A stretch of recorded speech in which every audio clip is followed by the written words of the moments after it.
Welcome to blueprints to success. यहाँ हम सिर्फ सक्सेस स्टोरीज नहीं सुनाते, हम उन स्ट्रेटेजिक डिसीजंस को डिकोड करते हैं जो सक्सेस को रिपीटेबल और स्केलेबल बनाते हैं। पाकिस्तान की फैशन इंडस्ट्री में ज़्यादा ब्रांड्स ट्रेंड फॉलो करते हैं, लेकिन आज की कहानी एक ऐसे ब्रांड की है जिसने ट्रेंड फॉलो नहीं किया, कल्चर डिफाइन किया। ये कहानी है साद रहमान और नौशीन रहमान की और उनके ब्रांड जेनरेशन की। जेनरेशन 1983 में लॉन्च हुआ। उस वक्त पाकिस्तान की फैशन इंडस्ट्री स्ट्रक्चर्ड नहीं थी, ब्राइडल वेयर डोमिनेंट था, लग्जरी डिज़ाइनर्स लिमिटेड थे और ready to wear concept almost non existent था। लेकिन साद और नौशीन रहमान का विजन अलग था। उनका फोकस सिर्फ कपड़े बेचना नहीं था, उनका फोकस था पाकिस्तानी आइडेंटिटी को सेलिब्रेट करना। ये बिजनेस एक कमर्शियल कैलकुलेशन से ज़्यादा एक आइडियोलॉजिकल डिसीजन था, और यहीं से डिफरेंस स्टार्ट होता है। उस वक्त मार्केट में दो एक्सट्रीम्स थे, या तो हैवी फॉर्मल वेयर या इंपोर्टेड वेस्टर्न इन्फ्लुएंस। लेकिन एवरीडे पाकिस्तानी वुमन के लिए identity based, culturally rooted, comfortable clothing available नहीं था। जेनरेशन ने गैप आइडेंटिफाई किया।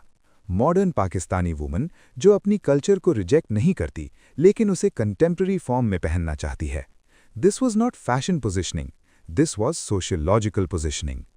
Most brands design trends follow करते हैं, जेनरेशन ने ऑपोजिट अप्रोच ली।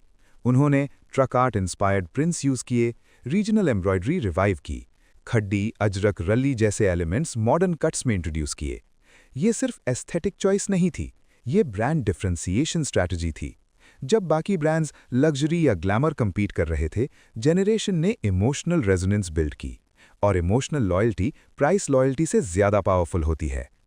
जेनरेशन ने सिर्फ क्लोथ्स नहीं बेचे, उन्होंने कॉन्वर्सेशन स्टार्ट की। Women empowerment campaigns, social issues पे स्टैंड्स, इंक्लूसिव साइजिंग, रिप्रेजेंटेशन। ये रिस्की था। पाकिस्तान जैसा मार्केट कंट्रोवर्सी को क्विकली रिएक्ट करता है। लेकिन साद और नौशीन रहमान ने ब्रांड को न्यूट्रल नहीं रखा, उन्होंने ब्रांड को वॉइस दिया। और जब ब्रांड की वॉइस क्लियर हो तो ऑडियंस सेल्फ सिलेक्ट करती है। ये लॉन्ग टर्म लॉयल्टी का फॉर्मूला है। अब सवाल ये है, आइडियोलॉजी स्ट्रांग थी, लेकिन बिजनेस सस्टेन कैसे हुआ? यहाँ से उनका रियल ऑपरेटिंग इंजन समझ आता है। 1. Design led differentiation. जेनरेशन ने प्रोडक्ट को मार्केटिंग से पहले प्रायोरिटी दी। उनका एज एडवर्टाइजिंग नहीं, एस्थेटिक्स और स्टोरी टेलिंग था। हर कलेक्शन एक नैरेटिव कैरी करता था। Controlled growth model. उन्होंने स्केल को सैक्रिफाइस नहीं किया, लेकिन अनकंट्रोल्ड एक्सपेंशन भी नहीं की। इन्वेंट्री डिसिप्लिन मेंटेन रही, ओवर प्रोडक्शन ट्रैप अवॉइड किया। Emotional pricing power. उनका कस्टमर सिर्फ फैब्रिक नहीं खरीदता, वो आइडेंटिटी खरीदता है।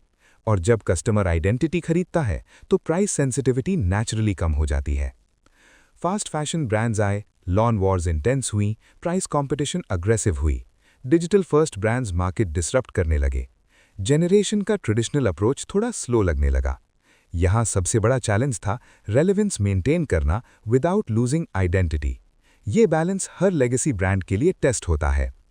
अगर जेनरेशन को एक लाइन में समराइज करें, they choose to be rooted not reactive. Market pressure के बावजूद उन्होंने अपनी आइडियोलॉजिकल बेस कॉम्प्रोमाइज नहीं की। शॉर्ट टर्म स्पाइक्स सैक्रिफाइस किए लॉन्ग टर्म क्रेडिबिलिटी के लिए, और क्रेडिबिलिटी फैशन इंडस्ट्री में रेयर एसेट है। साद और नौशीन रहमान ने सिर्फ ब्रांड नहीं बनाया, उन्होंने नैरेटिव बिल्ड किया। लेसन सिंपल है, अगर आप सिर्फ ट्रेंड फॉलो करते हैं आप रिप्लेसेबल हैं, लेकिन अगर आप कल्चर बिल्ड करते हैं आप अनफॉरगेटेबल हो जाते हैं। दिस इज ब्लूप्रिंट थिंकिंग, और यहाँ हम सिर्फ सक्सेस नहीं देखते, हम स्ट्रक्चर देखते हैं। I'll see you in the next episode of Blueprints to Success.